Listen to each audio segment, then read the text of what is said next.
The 0.1% Mythic Plus title is arguably one of the most prestigious endgame PvE titles. For every 1,000 players that complete a Mythic Plus dungeon, I effectively have to be better than 999 of them to obtain this title. Now, what makes this even more absurd is I am attempting to do this on 3 Paladins rather than just 1. Welcome back to Title Trinity, the series where I attempt to push 3 Paladins on different roles to the 0.1% Mythic Plus title. This needs to be done with no carries. Each role must be isolated to a single character, so I can only have a tank, a healer, and a DPS. And I am not allowed to farm resilient keys more than 1 level above what I've already completed on a given character. On screen are the scores that we ended last episode at. As you can see, we are climbing relatively quickly, however, we are still quite a ways behind what was the title cutoff at that time. So we really need to crack on. There is a lot of work to be done. Cutting out here in this 17 Dawnbreaker, you can see we've already got 2 deaths off the rip, which is definitely not an ideal start.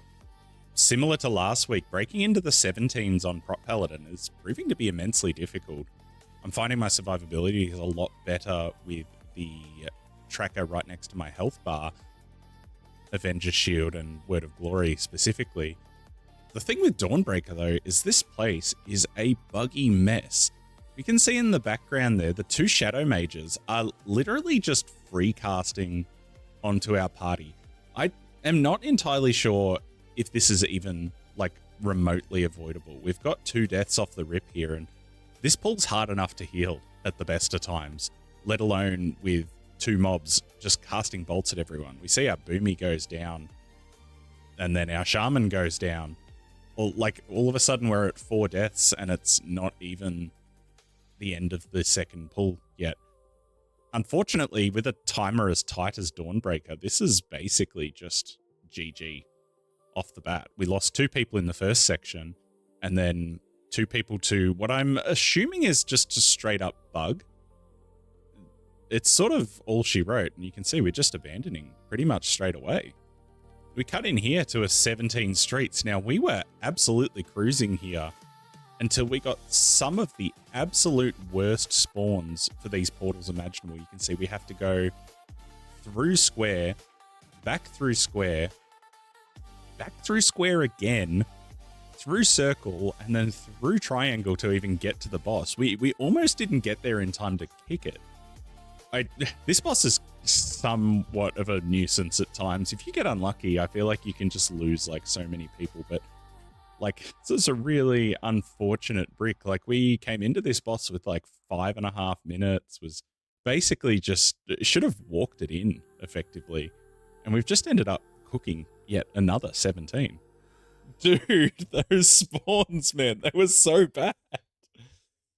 And then another one here that hasn't got as much to do with bad luck or dungeon mechanics or bugs or anything like that. It's just me straight up dying because I just got confused. So I run into this pull just going into the final area of Arakara on a 17. Normally I would be looking to jump with a Divine Toll to pull this extra Overseer over the back here. However, I must have used it on the previous boss, and you can see all of a sudden now I don't have this ability. I just get awfully confused, don't know what to do, get rooted, and then straight up just die. Now, this is very much more on me. The fact that I am so used to pulling that pack in a particular way that I wasn't able to adjust when I didn't have that ability. But this just sort of sums it up, man. Like you end up, when you're pushing keys, a lot of it does just end up being brick after brick after brick after brick.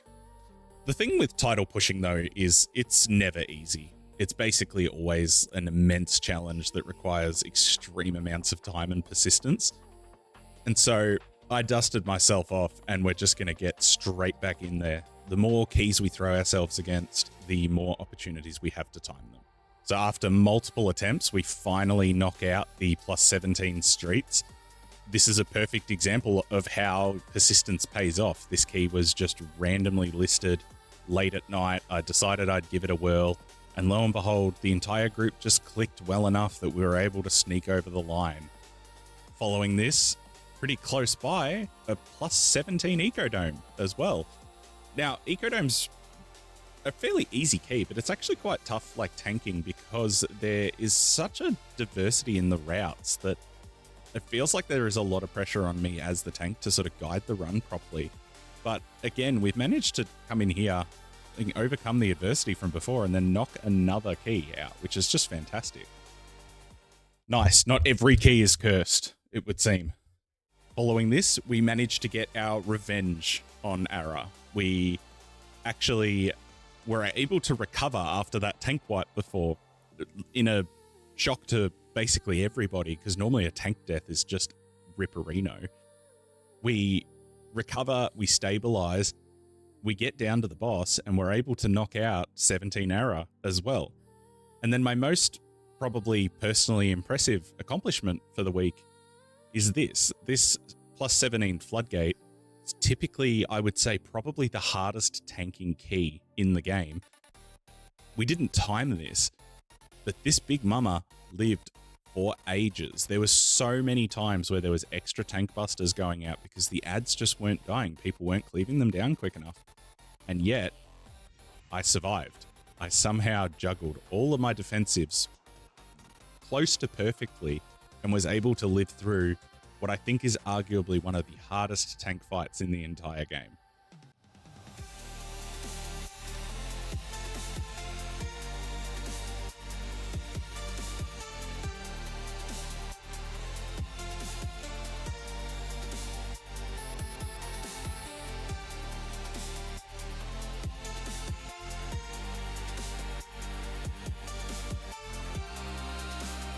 And this leaves us with the score on Prot of 3,474. Now, I know that this is still a little ways away from the current title cutoff, but I'm actually quite proud of myself with how Prot has gone. I have never really been a tank in the past. I've gotten the Mythic Plus title twice. Once in Season 1, effectively by accident on an Augurevoker, which is basically just I had to exist in the key and not int too hard and the keys would get timed. And then once last season on Retribution Paladin, which I did actually have to work extremely hard for.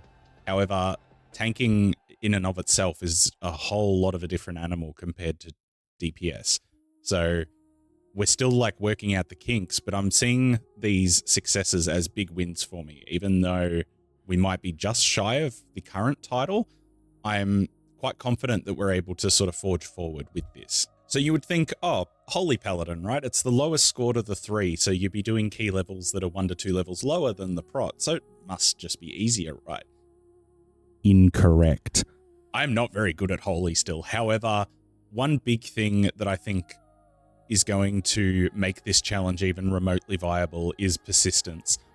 I have never been a very mechanically skilled player, but I've always been extremely good at just putting in hours and hours and hours of work. And that's what we have to do with this character. So we managed to sneak into this plus 15 Priory. Pretty challenging key, even though it is only a plus 15. Not entirely sure about this pull here, but we've come in here to grab the mini boss plus this links pack with the knight still sort of padding around, and in a surprise to nobody, in comes the knight. And this is just unhealable. It's just not, I don't think there'd be many healers out there that would be able to keep a party alive through such an immense amount of damage. Fortunately, resilient key, so we run it back. I had a bit of a glimmer in this key. We can see here on the second boss on our second attempt at this dungeon, the DK goofed his AMS. We had to heal him through 3 stacks of the debuff. Now, I managed to keep my composure. Like, literally, I thought he was just dead. There was just no way I thought I could heal through this. I must be gaming, honestly. Now, the hope was that we would be rewarded for this, that this would be the turning point. Incorrect. We got to Brawn Pike in the final room. We had plenty of time left, and I just was not juggling my healing CDs well at all. You can see in this pool, we're only sort of sitting around that like 2.7 million HPS mark. People are just dying, the tank dies, everyone just dies, and I think this is just entirely on me, and it's a pretty deflating experience if you're getting to the end of a key that you've just spent like half an hour doing and have bricked because of your own, I guess, incompetence. We then roll into a 16 Ecodome. This one should be a pretty easy key. I would sort of argue that 16 Ecodome is probably easier than 15 Priory, like across the board. However, we have a whoopsie on the first boss. Ads get eaten. The damage amp is now in effect. Now, realistically, I probably should still be able to heal through this. However, given that I am already just struggling from a, like, just general lack of skill on Holy Paladin, we can't, and we end up bricking this one as well. And then a glimmer of hope arises. We find our way into a plus 15 floodgate. This is looking a lot smoother. I have found that when I'm able to actually lock in and not be distracted by like Discord or Twitch chat or anything like that, my healing actually is quite good. And this big mama fight goes really smoothly. Nobody dies. We end up juggling our Beacon of Virtue like really, really well. I'm able to keep note of how much holy power I'm generating and when I'm getting my solar infusion procs to be able to heal up the party. And we managed to get through every single AoE pulse. Unfortunately, even though I don't have recording of this, we're still not rewarded for that though, and we do just end up bricking later in the key. Fortunately, not to my own doing this time, but still very, very tragic look on the Holy Paladin so far. But I did learn something from these runs. I need to give my utmost attention to Holy Paladin when I'm playing it. I just am not good enough at it yet to be able to multitask or talk to people or even think about anything else. So I sat down and I thought, I'm just going to put my headset on, minimize all my distractions, and I'm going to jump straight into a key and see how it goes. And wouldn't you know it, it went well.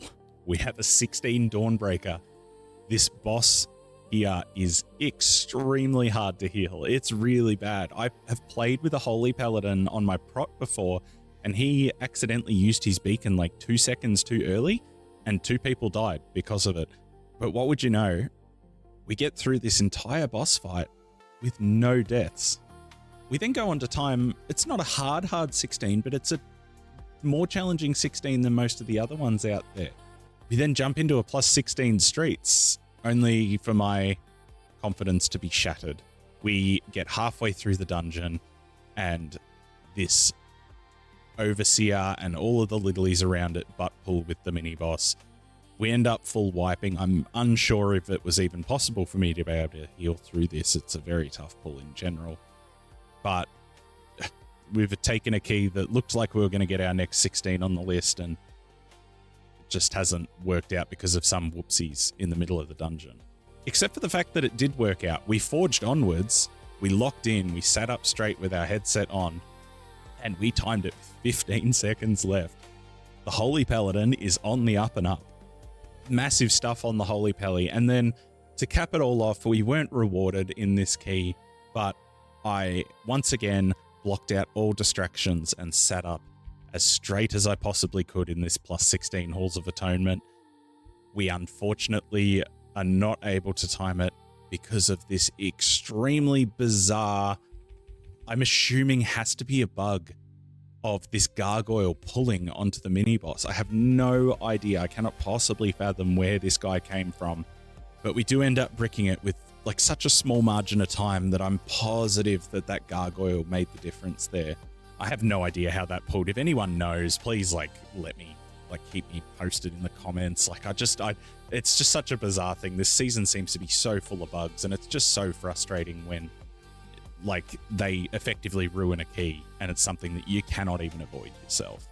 And this leaves us with an ending score of 3298 on Holy Paladin. Now, a little bit lower than the prot, but actually I'm quite impressed with like how much we've been able to drag the scores together. If we remember back to episode 1, I'd never played Holy Paladin. Part of the video was literally me showing footage of me getting level boosted on Siren Isles. So I think the persistence is really showing. It's actually converting into some score increases, even though there was definitely times through the week where I was feeling really down in the dumps because I would sit there basically all day trying to do keys and not completing them effectively. Just a quick interlude. I have recently unlocked channel memberships, which is a really cool thing. I have set up a tiered system for anyone who wants to support the channel. The first tier starts at only $1.50 or it's like one freedom dollar basically. And this gives premium Discord access. Now, for those who want to join my new Discord community, but can't provide support for whatever reason, you can still join the Discord and then just send me a DM and I will provide everybody with roles free of charge, no questions asked. I don't want it to be exclusive to people who pay money. But if you want to support the channel, click the join button below the video. I also have a really cool perk, which I think is a good idea. I'm excited for someone to sign up for it, where I'm going to give people a shout out in the middle of a video once a month by sneaking a character into it Where's Waldo style. So like have the person design the character and the message that they want to have and have it pop up in a video randomly. So if anyone is interested, click the join button below. Otherwise, jump into the Discord. As if to say that practice and experience makes all of the difference when it comes to pushing in Mythic Plus, the Ret Paladin has been the one character that has powered forward this week. We have almost just a straight up compilation of successes. I have this run on screen, a plus 16 Gambit. Not an enormous key, but really easy one to get under the belt. We then have the ending of a plus 16 Ara. Now, this is funny. I timed this before I timed the plus 16 Ara on my Prot Paladin. My Prot Paladin was the last character to get to a plus 16 Ara, which is really funny because it's the most progressed one out of the lot. We have a times 16 Ecodome. Nothing really fancy to go over here. I've found with Ret lately that the best approach has been to just play a really big sort of AoE cleave build.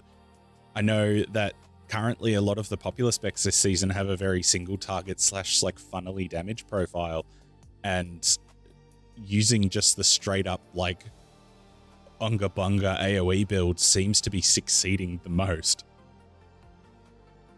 And then we start to roll in. We have a 17 streets that we're going to attempt. Now we're starting to get into the big boy keys now.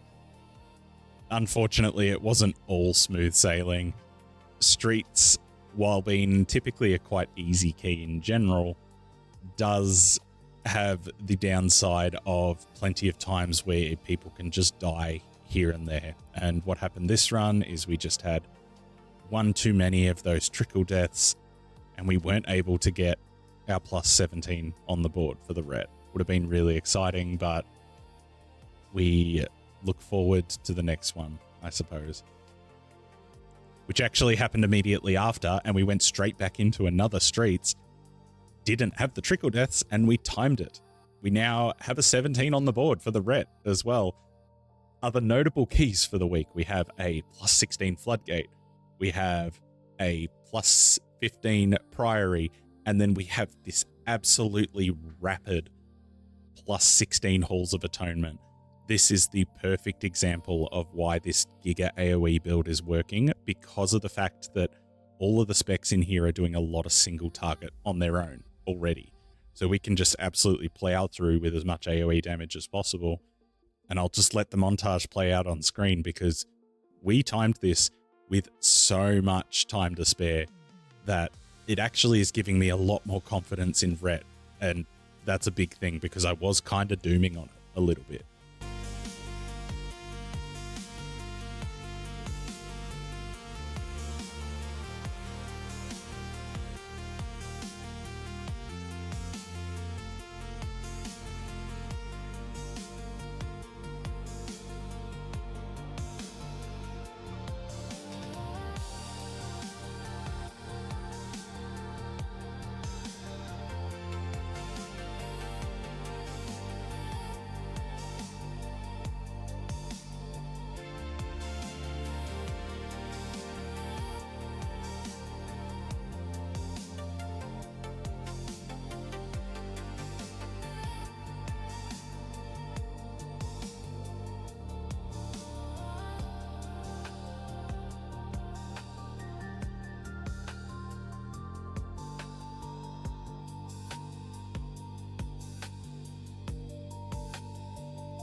And with that, a final score for Ret of 3,414.